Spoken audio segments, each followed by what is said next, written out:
নমস্কার বন্ধুরা, রিঙ্কুর চ্যানেলে আমার সকল প্রিয় দর্শক বন্ধুদের ওয়েলকাম। ঔষধি গুণে ভরা নিম পাতার একটি রেসিপি নিয়ে হাজির হয়েছি।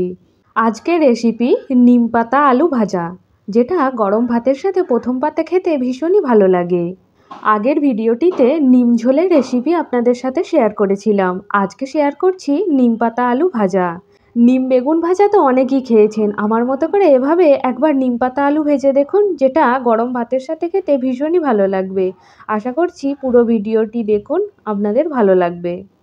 আপনি যদি আমার চ্যানেলে নতুন দর্শক বন্ধু হয়ে থাকেন তাহলে প্লিজ আমার চ্যানেলটিকে সাবস্ক্রাইব করে পাশে থাকার অনুরোধ রইল। নিম পাতা আমাদের হাতের কাছে সবসময় অ্যাভেলেবেল থাকে না। কাঁচা নিম পাতাকে ভালো করে ধুয়ে জল ঝরিয়ে রোদে এভাবে যদি শুকিয়ে নেওয়া যায় তাহলে 6 থেকে 1 বছর সময় পর্যন্ত নিম পাতা সংরক্ষণ করে রাখা যায়। এই নিম পাতা আমাদের শরীরের জন্য ভীষণ উপকারী।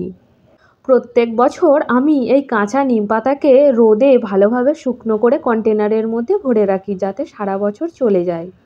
নিম আলু ভাজা বানানোর জন্য এখানে নিয়েছি আলু, দুটো বড় সাইজের আলু নিয়েছি, আর নিয়েছি নিম পাতা। আলুটাকে লম্বা লম্বা করে কেটে নিয়েছি, আর নিম পাতাটাকেও ভালো করে পরিষ্কার করে নিয়েছি। খুবই অল্প সময়ে অল্প উপকরণে রান্নাটি আপনাদের সামনে করে দেখাবো। প্রথমে কড়াতে নিয়ে নিয়েছি সর্ষের তেল। তেলটাকে বেশ ভালোভাবে গরম করে নিয়ে ওর মধ্যে নিম পাতাগুলোকে দিয়ে দিলাম। এবার নিম পাতাগুলোকে ভেজে নেব। আপনারা চাইলে তেলটা না দিয়ে শুধু শুকনো কড়াতে এটাকে রোস্ট করে নিতে পারেন। 30 থেকে 40 সেকেন্ড সময় ধরে মিডিয়াম ফ্লেমে বেশ ভালো করে নিম পাতাটাকে ভেজে নিচ্ছি। এই নিম পাতাটা ভাজার সময় এর মধ্যে দিয়ে দিচ্ছি নিম পাতার অনুপাতে লবণ। এবার খুব ভালোভাবে নিম পাতাগুলোকে ভেজে নিচ্ছি। এই লবণটা দেওয়ার ফলে নিম পাতাটা খুব সহজেই মুচমুচে হয়ে যাবে এবং পাতার ভেতরের লবণটা খুব সুন্দরভাবে মিশে যাবে। দেখুন, নিম পাতার রঙের পরিবর্তন হয়েছে। পাতাগুলোকে ভীষণ ভালোভাবে ভেজে নিয়েছি। এইবার তেল থেকে ছেঁকে নিম পাতাগুলোকে তুলে নিচ্ছি। আমার মতো করে এভাবে যদি কেউ নিম পাতা আলু ভেজে থাকেন প্লিজ কমেন্টের মাধ্যমে জানাবেন। এবার ওই তেলের মধ্যেই দুটো শুকনো লঙ্কা ফোড়ন দিয়েছি। শুকনো লঙ্কাগুলোকে বেশ ভালোভাবে ভেজে নিচ্ছি। এবার এই পর্যায়ে এর মধ্যে দিয়ে দিলাম আলুগুলোকে আগে ভেজে নেব। এই রান্নাটা জল ছাড়া করব।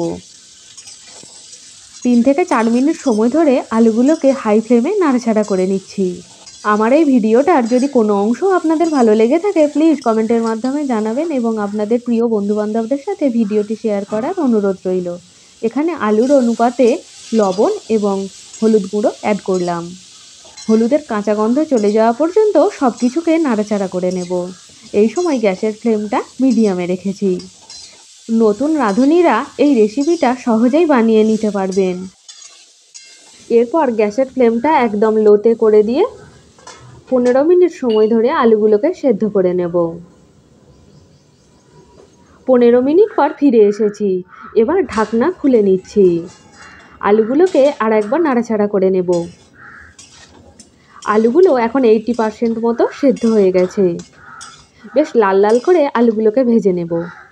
এই ওয়েদারে নিম পাতা খাওয়া আমাদের শরীরের জন্য ভীষণ উপকারী।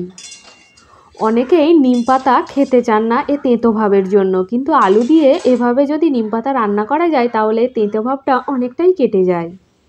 এবার গ্যাসের ফ্লেমটা হাই করে দিলাম। আলুগুলো সম্পূর্ণরূপে সেদ্ধ হয়ে গেছে। এবার আলুগুলোকে লাল লাল করে ভেজে নেব। এই পর্যায়ে এর মধ্যে আগে থেকে ভেজে রাখা নিম পাতাটাকে অ্যাড করলাম। এবার নিম পাতা আলু 5 থেকে 6 মিনিট সময় ধরে নাড়াচাড়া করে নেব।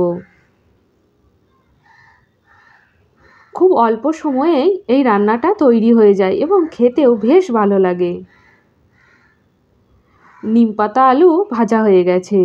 এবার আলাদা একটি পাত্রে নামিয়ে নিচ্ছি। আমার আজকের এই ভিডিওটা যদি ভালো লাগে তাহলে একটা লাইক দেবেন এবং আপনাদের প্রিয় বন্ধুবান্ধবদের সাথে শেয়ার করার অনুরোধ রইল। আজকে এই পর্যন্তই। আবার আপনাদের সাথে দেখা হবে অন্য একটি পর্বে অন্য একটি নতুন রেসিপির সাথে। ততক্ষণ আপনারা সকলেই সুস্থ থাকবেন, সাবধানে থাকবেন এবং আমার পাশে থাকবেন। ধন্যবাদ।